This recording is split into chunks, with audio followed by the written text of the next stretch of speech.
দাদা বলুন। আরে বসলে হবে, কিনতে হবে তো। আরে আমি অলরেডি পারচেজ করে নিয়েছি, এরকম বিল। কই পারচেজ করে নিয়েছেন? হ্যাঁ। বাহ, তুই দেখছিলাম একটুখানি বসে। কোথায় রাখবেন, ব্যালকনিতে নাকি গার্ডেনে? বাড়িতে বড় গার্ডেন আছে, গার্ডেনে রাখবেন? গার্ডেনে রাখবো আর কি। বাহ, তা এই জিনিস চা খাওয়া যাবে। হ্যাঁ, চা খেতে পারবেন, তুই কিছু খাবার খাওয়া যাবে।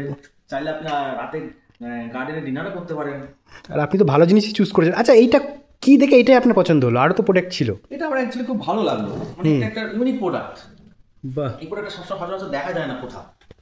দেখুন ছোটোর উপর, অনেক ছোটোর উপর চাইতো মানুষে, এই প্রোডাক্টের জন্য খুব পছন্দ লেগেছে। এবার সামনে একটা গ্লাস দেওয়া রয়েছে, দেখতেই তো পাচ্ছি। দেখুন ডিজাইনটা দেখুন, কি সুন্দর ডিজাইন। চেয়ারের ডিজাইনটা দেখুন, আবার এই দেখুন টেবিলের ডিজাইনটা আবার দেখুন, ছোট্টর মধ্যে। বাহ, প্লাস্টিক বেড তাই তো? হ্যাঁ হ্যাঁ, প্লাস্টিক। বাহ, খুব সুন্দর। তাহলে তো ভিডিও শেষে নাম্বার দিয়ে দেবো, অবশ্যই। লোকে যদি আপনার মতো পছন্দ হয়ে যায় সে বুকিংও করতে পারে। একদম ঠিক আছে।